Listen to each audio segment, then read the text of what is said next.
पिछले 3 से 4 दिनों के भीतर अरविंद राजभर और ओम प्रकाश राजभर यानी मंत्री जी और मंत्री जी के लाडले बड़े बुरी तरह से फंसे हुए हैं। ये फंसे कहां हैं वो मैं आज आपको दिखाने जा रहा हूं। पहले धमकी मिलती है और उसके बाद आखिरकार इनके खिलाफ एफआईआर दर्ज हो जाती है। ओम प्रकाश राजभर के लाडले किसी भी वक्त जेल जा सकते हैं। जी हां, इनकी जेल का टिकट कभी भी कट सकता है और यह सब तब हो रहा है जब उनके डैडी यानी कि ओम प्रकाश राजभर खुद उत्तर प्रदेश सरकार में मंत्री हैं। ऐसा कैसे संभव होगा कि 3 से 4 महीने पुराने मामले में अचानक से ओम प्रकाश राजभर के बेटे के खिलाफ एफआईआर होती है और जेल जाने की नौबत आ जाती है।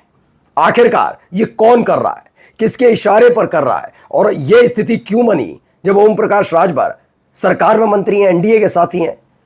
क्यों और किसकी आंखों में ये चुभ रहे हैं, यह आज आपको दिखाने जा रहा हूं, क्योंकि अरविंद राजभर बड़ी मुश्किल में फंस गए। नमस्कार, मैं हूं प्रज्वल गौतम और आप देख रहे हैं न्यूज सर्किट। ओम प्रकाश राजभर के बयानों की वजह से तो आप जानते हैं वो चर्चा में रहते हैं, लेकिन पिछले 2 से 3 दिनों के भीतर वो किसी और वजह से चर्चाओं में है। पहला ये कि सत्ता आशीर्वाद प्राप्त संगठन से धमकी मिल जाना। जी हां, मैं बात कर रहा हूं करनी सेना की। और सत्ता आशीर्वाद संगठन इसलिए शब्द का इस्तेमाल किया क्योंकि अगर चंद्रशेखर की पार्टी से ताल्लुक रखने वाले लोग जिनका दावा किया गया वो सड़क पर उतरकर कुछ करते हैं तो वो उन पर एनएसए लगाने की बात कही जाती है, उनका जुलूस निकाला जाता है। यादव समाज के लोग भी करते हैं तो यही होता है। लेकिन जब करनी सेना के कार्यकर्ता क्या गुंडे जब एक सांसद के घर पर हमला करें, उनके काफिले पर हमला करें, तो योगी सरकार का मंत्री उनकी पीठ थपथपाता है। ऐसी मामूली धाराओं में एफआईआर दर्ज की जाती है कि बड़ी आसानी से जमानत मिल जाती है। और अब तक करनी सेना के कितने कार्यकर्ताओं पर एनएसए लगा और कितनों के घर मकान दुकान टूटे किसी को नहीं पता। हुआ ही नहीं तो पता क्या लगेगा। तो कुल मिलाकर ये सत्ता आशीर्वाद संगठन है करनी सेना। उनके एक जिला अध्यक्ष ने दावा किया गया कि धमकी दी ओम प्रकाश राजभर को, वो एक अलग मसला है। लेकिन आज का मसला है अरविंद राजभर से जुड़ा हुआ। अरविंद राजभर पर 3 से 4 महीने पुराने एक मामले को लेकर एफआईआर दर्ज कराई जा रही है और जेल जाने की नौबत आई। आज इसी को मैं आपको दिखाने जा रहा हूं कि किसने क्या किया। पहले पढ़िए, दैनिक भास्कर की खबर है। मंत्री ओम प्रकाश राजभर के बेटे पर रेलवे ने कराई एफआईआर। अरविंद राजभर ने रियलिटी चेक किया था। सपा सांसद की शिकायत पर एक्शन। यह सपा सांसद की शिकायत पर एक्शन तो लिया गया, लेकिन 4 महीने बाद क्यों, वो समझिएगा। दरअसल जो राजीव राय हैं उनकी शिकायत पर यह एफआईआर दर्ज की गई थी और राजीव राय जो है समाजवादी पार्टी के सांसद हैं, उनकी एफआईआर पर अरविंद राजभर पर शिकायत दर्ज हुई एक मामला, लेकिन गंभीर धाराओं में मामला दर्ज हुआ है। जबकि राजीव राय ने अब नहीं 4 महीने पहले ही बताया था ये गलत है, लेकिन अचानक से ये कार्रवाई क्यों वो समझाऊंगा। पहले ये पढ़िए। इसमें बताया गया राष्ट्रीय अध्यक्ष ओम प्रकाश राजभर के बेटे अरविंद राजभर पर रेलवे ने मऊ में मुकदमा दर्ज कराया है। अरविंद राजभर पार्टी में महासचिव हैं। आरोप है कि अरविंद और उनके समर्थकों ने अनधिकृत तौर पर रेलवे जंक्शन प्लेटफॉर्म पर एंट्री की, रियलिटी चेक किया, प्रेस कॉन्फ्रेंस की। इससे यात्रियों को काफी असुविधाएं हुई। इसको लेकर समाजवादी पार्टी के सांसद ने शिकायत दर्ज कराई थी, लेकिन तब ज्यादा जानकारी नहीं ली गई और अब इनके खिलाफ एफआईआर दर्ज है। पहले देखिए, 19 मार्च की यह घटना है। अरविंद राजभर मऊ स्टेशन पहुंचे थे। 19 मार्च की बात है। अरविंद राजभर अपने काफिले और समर्थकों के साथ मऊ स्टेशन पहुंचे। इस दौरान किसी ने ना तो प्लेटफॉर्म टिकट लिया और ना ही रेलवे प्रशासन से अनुमति ली। अरविंद राजभर ने न केवल स्टेशन का निरीक्षण किया बल्कि स्टेशन परिसर में प्रेस कॉन्फ्रेंस भी की। अब आप समझिए एक प्रेस कॉन्फ्रेंस क्यों हुई, क्योंकि राजीव राय जो समाजवादी पार्टी के सांसद है, उन्होंने मऊ संसद की कार्रवाई चल रही थी, उसी दौरान मऊ स्टेशन को लेकर काफी बातें कही थी कि पिछड़ा है जंक्शन, ऐसा नहीं है। तो ये पहुंच गए जल्दबाजी में, वहां जाकर इन्होंने निरीक्षण किया, प्रेस कॉन्फ्रेंस की। अब इसमें 2-3 चीजें।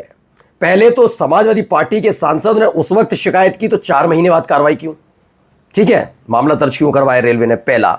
दूसरा, ये सत्ता पक्ष के ऐसे तो कई घटनाक्रम दिखा दूंगा कि नेताजी आए और उनके चिंटू पिंटू उनसे मिलने स्टेशन पर आते हैं, वो भी टिकट नहीं लेते, लेकिन उनके खिलाफ एफआईआर नहीं होती। तो फिर अरविंद राजभर पर एफआईआर दर्ज क्यों हुई और गंभीर धाराओं में क्यों हुई, इसकी एक सारी कहानी है। यह है सारा खेल टाइमिंग का।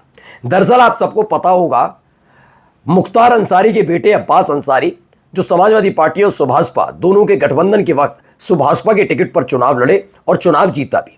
उस दौरान चुनाव प्रचार में उन्होंने एक ऐसा बयान दे दिया जिसकी वजह से उनकी विधानसभा सदस्यता चली गई। क्योंकि सजा सुना दी, वो बात अलग है कि बीजेपी के नेता तो इससे और घिनौने बयान देते हैं, धमकी भरे लहजे में बयान देते हैं, उन पर कार्रवाई नहीं होती, उन्हें छोड़ दीजिए, यहां आ जाते हैं।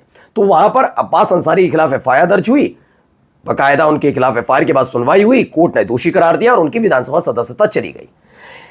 उसके बाद से ही जो ओम प्रकाश राजभर है, चूंकि उन्हीं की पार्टी के विधायक थे ये, तो कहा कि चूंकि सुभाषपा के विधायक थे अब्बास अंसारी, तो उनकी विधानसभा सदस्यता जाने के बाद जब इस पर उपचुनाव होगा तो सुभाषपा का ही कोई प्रत्याशी मैदान में उतरेगा। बीजेपी ने मोर्चा खोल दिया, कतई नहीं। बात अभी डील चली रही थी, इन सब के बीच एक खबर निकल कर आई। खबर ये कि बेटा सांसद नहीं बन पाया तो क्या हुआ, बेटा सांसद ना बन पाया तो क्या हुआ, कम से कम विधायक बन जाएगा। इसी उम्मीद के साथ लगातार अरविंद राजभर उस इलाके में घूम रहे थे, उस इलाके में घूम घूम कर माहौल बना रहे थे कि टिकट मिलेगी तो पहचाना जाना जरूरी है, और मंत्री जी का बेटा हूं तो शायद इस बार जीत जाऊं, विधानसभा ही जीत जाऊं, लोकसभा तो जीत नहीं पाया। तो अरविंद राजभर लगातार ये कोशिश में लगे हुए थे। ये खबर बीजेपी तक पहुंच गई कि ओम प्रकाश राजभर ने हथियार नहीं डाले, वो अपने बेटे को एक प्रत्याशी के तौर पर तैयार कर रहे हैं, और ये बगावत का बिगुल भी हो सकता है।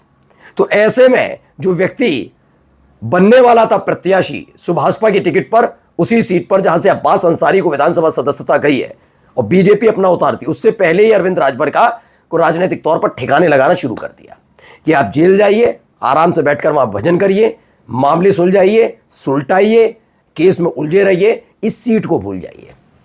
क्योंकि जब ऐसे मामले दर्ज होंगे तो आप प्रत्याशी भी बनना आपके लिए मुश्किल हो जाएगा। और यकीन मानकर चलिए, अगर इससे भी अरविंद राजभर नहीं माने या फिर ओम प्रकाश राजभर नहीं माने तो आगे जाकर इनको जेल भी भिजवा दिया जाएगा, जल्दी कोर्ट से फैसला भी आ जाएगा। ये स्पष्ट है, ये क्लियर बात है।